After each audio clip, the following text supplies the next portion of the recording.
I am the late president. Because of the traffic. Ay ako nandito para supportan si Teddy. Para alam niya kung ano yung mga... alam niyo yung mga ins and outs.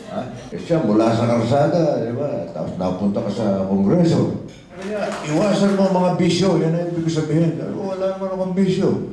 Dati, nagsisigarilyo ko, pero I found the truth. Sabi ko, pag nagsisigarilyo ka, ano eh, you not only waste your money, you burn your money.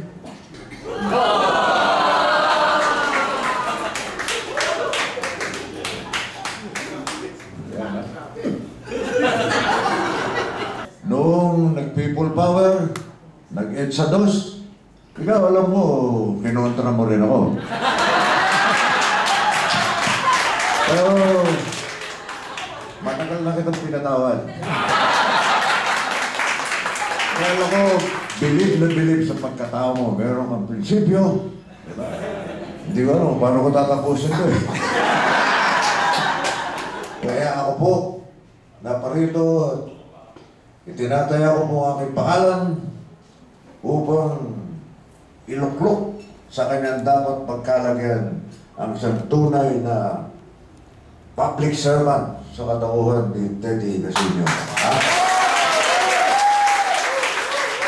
Walang tutulong sa Pilipino kundi ang Casino Pilipino.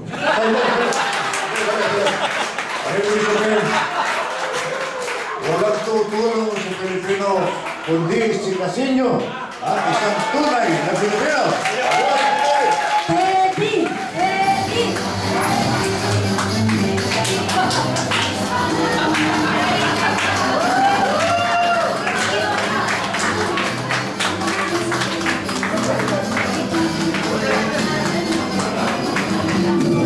Kahit hindi pa po tayo nagsisimula unahin ko na siguro itaas. Kanina, nabalitaan ko, dito sa Pangulong Era.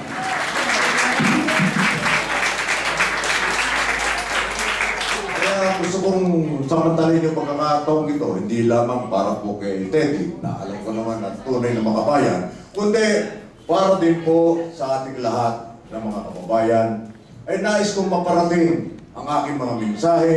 Napakarami po nagawa nun. Na-break up po si Salani, si Liz Uy, si Grace Lee. So ano po ba gusto niyo? Wala pang nagawa yun. At hindi po ako naniniwala sa sinasabing isang tao walang ginagawa. Hindi po mangyayari yun.